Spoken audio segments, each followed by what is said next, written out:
Chilli powder అన్ని రకాల వంటలకు పచ్చళ్లకు సరైన chilli powder. No colour, no chemicals.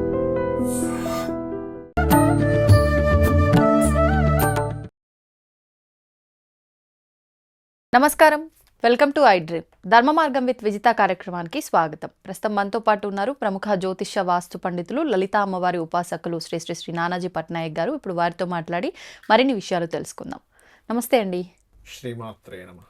మనకి అమ్మవారి నవరాత్రులు 9 రోజులు చేయలేని వాళ్ళు, ఈసారి అయితే 11 రోజులు ఉన్నట్టుంది నవరాత్రులు. ఈ 11 రోజులు చేయలేని వాళ్ళు ఆఖరి 3 రోజులైనా చేయొచ్చు, అదే విధమైన ఫలితం ఉంటుంది అంటారు. మరి ఆ 3 రోజులు ఏ రకమైన విధానాన్ని ఆచరించాల్సి ఉంటుందో వివరించండి. ఫస్ట్ ఆఫ్ ఆల్ ఏంటంటే ఎందుకు చేయలేకపోతున్నాం అని ప్రశ్నించుకోవాలి. బద్ధకంతో చేయలేకపోతే ఆ ఫలితం కూడా రాదు. 3 రోజులు చేసినా కూడా ఒకటి మీకు అనారోగ్య సమస్య ఉంది, లేకపోతే మనకి ఒక్కోసారి అశౌచం వస్తుంది, ఎవరో చనిపోవడము, ఎవరో పుట్టడము, జాతా శౌచము, మృతా శౌచం అంటారు. ఇలాంటి సందర్భాలు తప్పదు. ఏదో ఊరు వెళ్ళాం అనుకోకుండా, ఏదో వేరే కంట్రీస్కి ఎక్కడ వెళ్ళాం, అక్కడ వేరే దగ్గరికి వెళ్ళాం, అక్కడ ఉండే హోటల్స్ లో ఉంటాడు, లేకపోతే ఇంకోటి ఏదో కారణాలు ఉంటాయి, అక్కడ ఆ హోటల్లో చేసుకోలేడు, మనసుతో చేసుకుంటావాలంటే లేదు. ఇవన్నీ కాదు, మంచం మీద పడి ఉన్నాడు హెల్త్ ఇష్యూతో, అప్పుడు కుదరలేదు. That is different case. కానీ అన్నీ ఉండి కూడా ఆఖరి 3 రోజులు చేస్తే బాగుందని ఓకే అన్నారు కదా, మనం ఎందుకు 11 రోజులు చేసి కష్టపడిపోవడం అని అంటే మనకి మనమే ఆత్మవంచన చేసుకున్నట్టు. అంటే సొంత పిల్లడికి రోజు పెట్టడం ఎందుకు, వారానికి ఒకసారి పెడితే సరిపోదా అని ఆలోచించినట్టే. ఫుడ్ మన సొంత పిల్లల విషయంలో అలా ఆలోచించాం. 3 రోజులు తినాలి, ఇంకా బలమైన ఫుడ్ తినాలి, ఇంకా మంచిది తినాలి, ఇంకెక్కువ తినరా అని ఇంకో ముద్ద ఎక్కువ వేసి తినిపిస్తాం. అలాగే మన పిల్లడు అన్నప్పుడు, మన పాపో బాబో అనుకున్నప్పుడు, అలా ఫీల్ అయినప్పుడు మనల్ని చూసుకునే తండ్రి ఆ పరమాత్మ, అమ్మవారి శక్తి. ఇప్పుడు మనం మాట్లాడగలుగుతున్నాం అంటే ఒక మాట మాట్లాడడానికి ఒక శక్తి వెనకాతలు, ఒక చూపు చూస్తున్నామంటే శక్తి ఉంది, ఒక స్మెల్ తీసుకుంటున్నాం, మనం బ్రతికున్నామంటే ఒక ఎనర్జీ ఉంది. ఆ ఎనర్జీ ఈజ్ పరమాత్మ. అతని ఆధారం చేసుకొని ఆయన ద్వారా మనం బ్రతుకుతున్నందుకు, ఇవన్నీ చేస్తున్నందుకు మరి ఆయన్ని పూజించడానికి మనకి ఎగ్జామ్షన్స్ అక్కర్లేదంట నేను. సరే ఓకే, ఇక్కడ కుదరలేదు, అప్పుడు ఏం చేస్తారంటే ఈ నవరాత్రుల ప్రక్రియని 3 భాగాలుగా చేస్తారు రోజుని.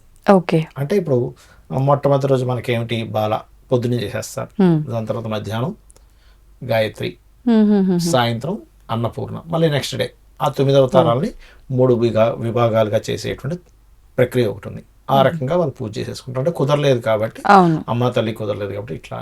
లేదా ఇంకోటి చేస్తారు, ఎలా అంటే ఆ 3 రోజులు కూడా పొద్దున్న సాయంత్రం చేసుకునే ప్రక్రియ ఉంటుంది ఆ 9 అవతారాలని. లేదు అంటే ఆ 3 రోజులు, ఆఖరి 3 రోజులు ఏవైతే అవతారాలు ఉన్నాయో వాళ్ళని మాత్రమే క్షమాపణ చెప్పుకొని, అది కూడా ఇక్కడ ఏదో మనకి ఛాన్స్ దొరికింది కదా, 3 రోజులు సరిపోతుంది కదా, ఒకటే అడుగుతాను. ఇప్పుడు నెల రోజులు మనం జాబ్ చేస్తుంటాం ఎక్కడైనా, ఏమంటే ఆఖరి 3 రోజులే చెయ్యొచ్చట, ఆ 3 రోజులే శాలరీ ఇస్తారట అంటే ఎవరైనా ఒప్పుకుంటారు? అరే చేస్తే నాకు ఇస్తే నువ్వు ఫుల్ జాబ్ ఇవ్వు, అవును, లేకపోతే వద్దు. 3 రోజులు చేయమంటావేంటి వారానికి, లేకపోతే చేసి అంతే శాలరీ ఇస్తా అంటే, ఫుల్ శాలరీ ఇస్తా అంటే చెప్పు, 3 రోజులైనా పర్లేదు అంటాం. కానీ 3 రోజులు శాలరీ ఇస్తానంటే, శాలరీ ఇస్తానంటే 4 రోజులు మీరు ఆఫ్ అండి దానికి శాలరీ ఏమంటే ఒప్పుకోం. మరి మనకి మనం పనిచేసిన దానికే మనం ఒప్పుకోనప్పుడు అమ్మవారి శక్తి మనకి ఎప్పుడు ఆ పరమాత్మ వల్లే ఇదంతా నడుస్తుంది. ఈ విశ్వంలో ఉన్న ప్రతి జగత్తు మొత్తం తిరుగుతుంది ఆయన వల్లే, ఆవిడ వల్లే, ఆయన వల్లే. శివశక్తి, అదే విష్ణువు అనుకోండి, బ్రహ్మ అనుకోండి, ఏదైనా అనుకోండి. మరి అలాంటప్పుడు నీకు ఆ సత్యం తెలియక అనవసరమైన ఎగ్జామ్షన్స్ పెట్టుకొని ఏదో జస్ట్ ఒక కుంకుమ వేస్తే సరిపోతుంది, ఒక ఆకేస్తే సరిపోతుంది, పువ్వు వేస్తే సరిపోతుంది అంటే నీకు లేనప్పుడు వేరు. నీ దగ్గర ఫైనాన్షియల్గా ఏమీ లేదు, ఒక పువ్వు తీసుకున్నా అంటే అదే కదండి మనకి పరమాత్మ చెప్పాడు కదా, మీరు పత్రమైనను, పుష్పమైనను, ఫలమైనను, ఉదకమైనను, ఫలాపేక్ష రహితంగా. అంటే అక్కడ మనం అర్థం చేసుకోవాల్సింది ఏంటంటే అదే వేయమని కాదు, నువ్వు చిన్నది వేసినా నువ్వు గనక ఫలాపేక్ష లేకుండా చేస్తానని స్వీకరిస్తున్నాను ప్రీతిగా. నువ్వు ఇంత బంగారం ముద్ద పెట్టినా నువ్వు గనక ఫలంతో ఆశిస్తే నేను తీసుకోనని చెప్తున్నాడు ఆయన చాలా స్పష్టంగా. అంటే నువ్వు బంగారు పుష్పాలతో చేయి పూజ, కానీ నీ కోరిక ఎంతసేపు నేను చేస్తున్నాను, నాకు ఇది కావాలి అంటే నేను ఇవ్వను. ఎందుకంటే ఫలం నేనే, నీ యొక్క కర్మని బట్టి ఏమి ఇవ్వాలో ఆల్రెడీ ఫిక్స్ అయిపోయింది అక్కడ. నువ్వు ఫలం కోసం ఇది చేస్తున్నా అది చేస్తున్నా మరి చాలా మంది అంటారు ఏంటంటే, ఏమంటే మరి మనం సంకల్పం చెప్పుకుంటాం కదా, నువ్వు చెప్పుకుంటున్నావు కానీ నువ్వు దానికి అర్హుడువా కాదా అని ఎలాగైతే ఒక తల్లి పిల్లడికి ఆ నిప్పివ్వాలా, చేతికి కత్తివ్వాలా వద్దని ఎలా డిసైడ్ చేస్తుందో, నువ్వు అర్హుడువో కాదు అని ఒక టీచరు మనం రాసిన ఎగ్జామ్స్కి ఎన్ని మార్కులు వేయాలో ఎలా తెలుస్తుందో, అలాగే ఒక జడ్జిమెంట్ ఉంటుంది మనకి కోర్టులో, అది సాక్ష్యాధారాలను బట్టి ఎలా జడ్జిమెంట్ వస్తుందో మన యొక్క కర్మలకి ఒక ఫలితం అనేటువంటిది ఉంది. కాకపోతే నీ ప్రయత్నం నువ్వు చెయ్యి. ప్రయత్నం ఉద్యోగం పురుష లక్షణం అంటారు. ఉద్యోగం అంటే అర్థం ఏమిటంటే ప్రయత్నం అని అర్థం. ఉద్యోగం అంటే ఉద్యోగం చేయడం కాదు అక్కడ అర్థం. ఉద్యోగం అంటే సంస్కృతంలో 2 అర్థాలు ఉన్నాయి. ఒకటి వ్యవసాయం అని, రెండవది ప్రయత్నం అని. ఉద్యోగం పురుష లక్షణం ఎందుకంటారు, ప్రయత్నం చేయడం పురుష లక్షణం అని. అందుకే అందరూ అనుకుంటారు జాబ్ చేయడం, అందుకే మగవాళ్ళు చేయాలి లేడీస్ చేయకూడదు అనుకుంటారు. కాదు, అలా ఏంటంటే మనం ప్రయత్నం మనం చేయాలి. ఆ ప్రయత్నం చేస్తూ ముందుకు వెళ్తూ ఉండాలి. ఆ భగవంతుడు కనుక ఒకానొక సమయానికి ఆ భక్తికి మెచ్చి మన జన్మ కైవల్యం పొందేలాగా చూసుకుంటాడు ఆయన. కాకపోతే ఈ 3 రోజులే ఉందండి, మనం ఇందాక అనుకున్నటువంటి అతనికి ఎక్కడా కూడా కుదరలేదు. అప్పుడు చక్కగా ఉదయం బాల, మధ్యాహ్నం గాయత్రి, సాయంత్రం పూట అన్నపూర్ణాదేవి, మళ్ళీ నెక్స్ట్ డే ఏవైతే అవతారాలు ఉంటాయో మహాలక్ష్మి ఉంటుంది, అలా వరుసగా వచ్చేటువంటి దాని పరంగా చేసుకోవచ్చు. ఓకే. ఆఖరి 3 రోజులు భక్తి శ్రద్ధలతో బాధపడుతూ ఇక్కడ అయ్యో 3 రోజులు చేసుకున్నానే. ఇప్పుడు చూడండి, ఒక తల్లి పొద్దున్నుంచి వెళ్ళిపోయాడు, పొద్దున్న వెళ్ళిపోయి ఎక్కడికి వెళ్ళాడో తెలియదు, సాయంత్రం రాగానే ఎంత ఆతృత పెడుతుందండి ఆ తల్లి. అరే నువ్వు పొద్దున్నుంచి ఏం తినలేదు నాన్న, తిను అని గబగబ ఎవరు చెప్పక్కర్లే. ఆవిడేదో ఆ అబ్బాయికి తినిపించినందుకు ఆవిడకి ఏదో పేరు రావాలనో, పక్కింటి వాళ్ళతో చెప్పుకుందామనో, నేను ఇంత గొప్పగా చేశానని వీడియో పెట్టడము, లేకపోతే నేను ఇంత పెట్టగలిగాను మా అబ్బాయికి ఇంత ప్రేమగా ఏమనుకోదు. బాధతో, ప్రేమతో, ఒక ఆత్మీయతతో, అరే నా తండ్రి తినకపోతే ఎలా, మా అబ్బాయి తినకపోతే ఎలాగానే భావంతో పెట్టి సరిపోయిందని అన్న, సరిపోయింది కదా, ఓకే కదా అనుకుని అప్పుడు సంతృప్తి చెందుతుంది, అమ్మయ్య అది పెట్టగలిగాను. అలాగే మనం పూజ చేసేటప్పుడు అంతే ఆర్ద్రతతో చేయాలి. ఆర్ద్రత అక్కడ మనసు మిస్ అయితే ఆ పూజలో వ్యర్థం, రూపాయి కూడా మీకు పనికిరావు. అవన్నీ ఏదో బాహ్యంగా అలా చేస్తున్నాం. అందుకే పూజ చేసే ముందు ఒక 5 నిమిషాలు మెడిటేషన్ చేసుకోవాలి. ఎలా అంటే, స్వామి నేను నీకు పూజ చేస్తున్నా, అమ్మవారు అయితే అమ్మవారు, స్వామి అయితే స్వామికి, నా బుద్ధి ఎటు వెళ్ళిపోకుండా ఈ 20 నిమిషాలు, అరగంట, 10 నిమిషాలు మనం పూజ చేస్తున్నాం, ఎటు వెళ్లకుండా పూర్తిగా అక్కడే నా యొక్క బుద్ధి నిలిచేలా చూడు స్వామి, నా మనసు అక్కడ నిలిచేలా చూడు స్వామిని బలంగా అనుకొని అనుక్షణము ఆ యొక్క బుద్ధిని అక్కడే ఉండేలాగా, మనసు అక్కడే ఉండేలాగా మీరు అనుకుంటూ చేయాలి. లేకపోతే మీరు 11 రోజులు చేసినా వేస్ట్. మీరు అలా అనుకొని చేస్తే ఒకరోజు చేసినా బెస్ట్. అది ఎందుకంటే అక్కడ మీకు మనసు కనెక్ట్ అవ్వకుండా పూజ ఫలించదు. మీరు ఎన్ని కోట్లు ఖర్చు పెట్టి చేయండి, పనికిరాదు ఖచ్చితంగా.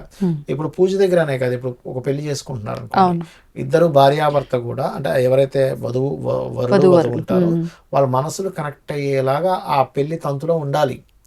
ఆ పెళ్లి తంతు కూడా ఎందుకు మరి ముహూర్తాలు పెడుతున్నా, లేకపోతే ఈ పురోహితులు చేస్తున్నా ఎక్కడ ఫెయిల్ అవుతుందంటే వాళ్ళ మనసులు కనెక్ట్ అవ్వట్లే అసలు. ఆ తంతులో ఆ మంత్రాలు వింటూ అసలు నేను ఒక గొప్ప కార్యం, ఒక ఇది చేస్తున్నానే భావంతో చేయగలగాలి. ఇంకోటి వాళ్ళకి జన్మజాతకాల్లో వివాహ సమయం కాకపోయి ఉండొచ్చు ఆ టైంలో. ఇట్లా చాలా రకాలు ఉంటాయి రీజన్స్, ఒకటి కాదు. అది అన్ని చూసుకొని దాన్ని బట్టి మనం ముందుకెళ్ళాలి. మనకు ప్రత్యేకించి ఈ అమ్మవారి నవరాత్రుల్లో చాలా మంది మొదటి రోజే ఒక నిమ్మకాయని పూజలో పెట్టుకొని నవరాత్రులు మొత్తం కంప్లీట్ అయ్యేదాకా పూజ చేసి దానికి ఆ తర్వాత దాన్ని వాళ్ళకి ఏ రకంగా అంటే ఉపయోగించుకోవాలని అనుకుంటారో, ఎవ్రీ ఇయర్ ఎలా చేసుకుంటారో అలా దానివల్ల ఏదో ఒక విధానాన్ని ఆచరిస్తూ ఉంటారు ఈ నిమ్మకాయకి సంబంధించి. ఇదే విధంగా మనం అమ్మవారికి సంబంధించిన ఆలయాలకు వెళ్ళినప్పుడు కూడా చూస్తూ ఉంటాం, అమ్మవారి మెడలో ఉన్న నిమ్మకాయల్లోంచి ఒక నిమ్మకాయ తీసి ఇవ్వటము, అది మనం హ్యాండ్ బ్యాగుల్లో పెట్టుకోవటము, ఇలా చేస్తూ ఉంటాం. అసలు ఏంటండి ఈ నిమ్మకాయకి అమ్మవారికి సంబంధం ఏంటి? అదేవిధంగా ఈ నవరాత్రుల్లో ఈ 10-11 రోజులు ఈ ఆచరించే విధానం కరెక్టేనా? అసలు ఎందుకు ఆచరించాలి? అవన్నీ మాట్లాడుకుందాం. ఫస్ట్ ఆఫ్ ఆల్ ఏంటంటే, మీరు అన్నట్టుగా ఆలయాల్లో అమ్మవారి మెడలో వేసినట్టు నిమ్మకాయ తీసుకొని జేబులో పెట్టుకుంటారు. ఎందుకంటే నెగటివ్ ఎనర్జీస్ రాకుండా ఉండడం కోసం ఒకటి. రెండవదేమో వీళ్ళు ఎక్కడికైతే వెళ్తారో పని మీద, ఆ పని అమ్మవారి అనుగ్రహంతో సఫలీకృతం అవ్వాలి, లేదా అక్కడ ఏ ప్రమాదం రాకుండా వీళ్ళు కనీసం సేఫ్గా బయటపడడానికి అది నిమ్మకాయ జేబులో పెట్టుకుని వెళ్తారు. అయితే ఈ నవరాత్రులు లేదా ఈసారి మనకు 11 రోజులు వచ్చాయి, లేదు 11 రోజులు చేయని వారు అక్కడ 3 రోజులు కూడా చేస్తారు. అప్పుడు ఏం చేస్తారంటే, కొంతమంది నిమ్మకాయ పెట్టుకుంటారు అమ్మవారి దగ్గర 11 రోజులు పూజించిన నిమ్మకాయని. వీళ్ళకి ఏదైనా గాలి ధూళి నెగిటివ్ ఏవైనా ఉంటే అవి పోవడానికి నిమ్మకాయ పెట్టుకుంటారు. ఇంకొంతమంది ఏం చేస్తారంటే, ఈ 11 రోజులు కూడా అమ్మవారికి పసుపు కొమ్ముల్ని దండగా వేస్తారు విగ్రహం ఉంటే. లేదు, ఒకసారి వేస్తే 11 రోజుల వరకు తీయరు. ఓకే. తీయకుండా లేదా ఒక్క పసుపు కొమ్మైనా లేకపోతే ఒక 3 అయినా పసుపు కొమ్మలు అమ్మవారి దగ్గర పెట్టి రోజు పూజించి వాటిని వీళ్ళ హ్యాండ్ బ్యాగ్లోనో లేకపోతే వీళ్ళ పర్స్లోనో లేకపోతే వీళ్ళు క్యారీ చేసే సూట్ కేసులో ఎప్పుడు పెట్టుకుంటారు. అదేమవుద్దంటే 11 రోజులు ఏవైతే మనం అయితే ఆ పూజాది విధానాల్లో ఇప్పుడు ఫస్ట్ బాల, దాని తర్వాత మనకి గాయత్రి, దాని తర్వాత అన్నపూర్ణ, ఇలా ఒక్కొక్క రోజు వస్తూ ఉంటుంది కదా. ఆ రోజు ఏం చేస్తారంటే కనీసం ఒక అరగంట గంట అయినా ఆ నామాన్ని ఓం బాలా త్రిపుర సుందరి నమః, ఓం బాలా త్రిపుర సుందరి నమః చేసుకోవడం. అదే దాన్ని తీసుకెళ్ళి వాళ్ళకి కనుక హోమం అలవాటు, ఆ హోమం దగ్గర కూడా పెట్టి ఆ హోమం చేసుకున్న తర్వాత దాన్ని మళ్ళీ తీసుకెళ్ళి అక్కడ పెట్టడం. ఇవి కదపకుండా కొంతమంది ఉంచుతారు, కొంతమంది హోమం దగ్గర దాని దగ్గర మారుస్తూ ఉంటారు. బట్ కదపకుండా ఉంచితేనే చాలా మంచిది. ఈ రకంగా 11 రోజులు ఏవైతే ఏ దేవత ఆరాధన అయితే చేస్తారో ఆ ఆరాధనతో ఆ మంత్రంతో పసుపు కుంకుమ అంటే పసుపుతోని లేదా కుంకుమతోని గంధంతో కానీ ఆ పెట్టిన ద్రవ్యానికి నిమ్మకాయకో పసుపు కానీ లేకపోతే మనం ఇందాక అన్నట్టుగా పసుపు కొమ్ముకు కానీ చేసి ఆ పసుపు కొమ్ముని గురుబలంగా పనిచేస్తుంది వాళ్ళకి. పసుపు ఈక్వల్ టు లేదా కొంతమంది గంధపు చెక్కను కూడా పెడతారు. గంధపు చిన్న చెక్క తీసుకుంటారు ఇంతది, దాన్ని అక్కడ పెట్టి రోజు చేస్తే గురుబలం వాళ్ళకి లేకపోయినా ఈ యొక్క ప్రక్రియ వల్ల గురుబలం పెరుగుతుంది. అదంతా సంవత్సరం మొత్తం వాళ్ళు పెట్టుకుంటారు. ఎక్కడైనా అశౌచమైనటువంటిది లెట్రిన్ బాత్రూమ్ పోయినప్పుడు తీసి పక్కన పెట్టేస్తారు. అలా క్యారీ చేసే వాళ్ళు ఉన్నారు. అదొక ప్రక్రియ, తాంత్రిక ప్రక్రియ. ఇక మూడోది ధన సంబంధించిన ఇబ్బంది ఉంటుంది కొంతమందికి.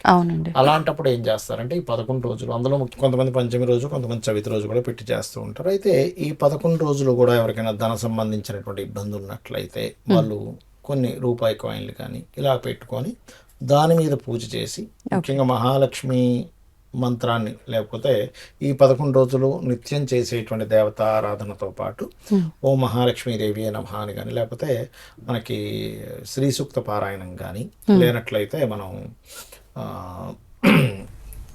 కనకదార స్తోత్రం అని ఉంటుంది, కనకదార స్తోత్రం చేయడం కానీ చేస్తూ అక్కడ పసుపు కుంకుమలతో పూజ చేసి వాటిని బీరువాలో కానీ పర్సులో కానీ పెట్టుకుంటారు. ఆ ధనాన్ని ఖర్చు పెట్టకుండా, అంటే దానికి ఒక ఆకర్షణ శక్తి వస్తుంది అనేటువంటి భావనతో అలా చేస్తారు.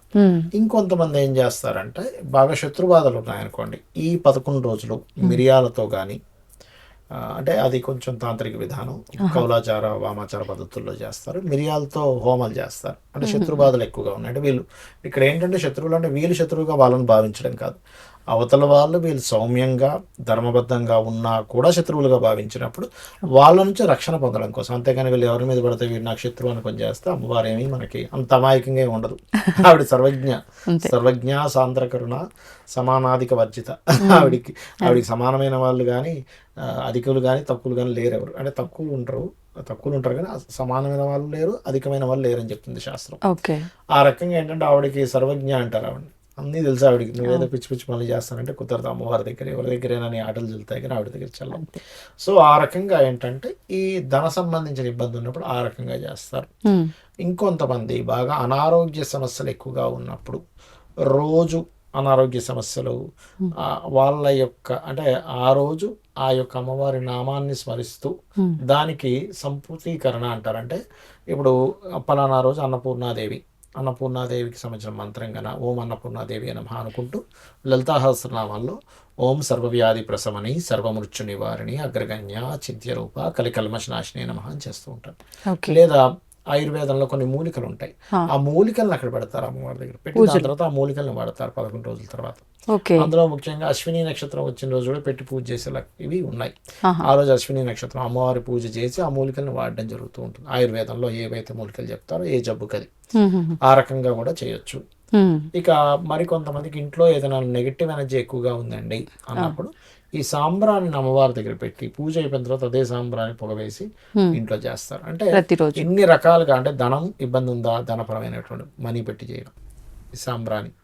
అలాగే మనకి ఆరోగ్య సమస్య, లేకపోతే మనకి ఒక గురుబలం పెరగాలి, లేదా ఏదైనా మనకి ఒక రక్షణ కోసం ఈ రకంగా మనం చేయవచ్చు ఖచ్చితంగా, అందులో ఎటువంటి సందేహం లేదు. అంటే ఎవరికి ఏ ఇబ్బంది ఉందో ముందుగానే దాన్ని బట్టి నవరాత్రుల్లో ఏ రోజు ఏం చేయాలనేది ప్లాన్ చేసుకోవచ్చు. నువ్వు పొందుతున్నావు ఆ పూజ చేసుకుని, అంటే అమ్మవారిని కాపాడమ్మా అని చెప్పి నువ్వు ఎప్పుడైతే ప్రసన్నం చేసుకుంటావో అమ్మవారి లక్షణమే అవి ఏంటంటే సాంద్ర కరుణ అంటాం. అంటే కరుణ ఆమెకి ఇంకా కరుణే. అరుణాం కరుణాతరంగితాక్షీం ధృత పాశాంకుశ పుష్పబాణ చాపాం అనిమాదిభిరావృతాం మయూఖై అహమిత్యేవ విభావయే భవాని. అంటే కరుణవే అమ్మ మొత్తం కరుణ, ఇంకోటి లేదు. కరుణా సముద్రం ఆవిడ.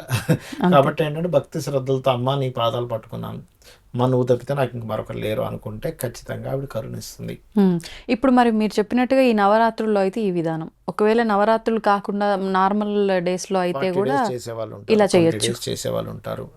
నిష్టగా ఒక ఇప్పుడు ఇదే ప్రక్రియని 40 days చేసేవాళ్ళు ఉంటారు. అలాగే ఒక 20 రోజులు అర్ధమండలం, స్త్రీలు అయితే అర్ధమండలం, ఎందుకంటే వాళ్ళకి 40 days చేయలేరు, వాళ్ళకి మధ్యలో అడ్డు వస్తుంది కాబట్టి 20 రోజులు 2 సార్లు చేస్తారు మధ్యలో గ్యాప్ ఇచ్చి. పురుషులు అయితే 40 days చేసి కూడా అమ్మవారి అనుగ్రహాన్ని మనం పొందవచ్చు. ఓకే, ధన్యవాదాలండి. శ్రీమాత్రే నమః. And for more videos, Please subscribe to iDream. Please subscribe to iDream. Please subscribe iDream. And please subscribe to iDream. For more videos, subscribe to iDream. please like, share, and subscribe to the channel. Congratulations, iDream. Subscribe to iDream. Subscribe to iDream. So subscribe to iDream Media.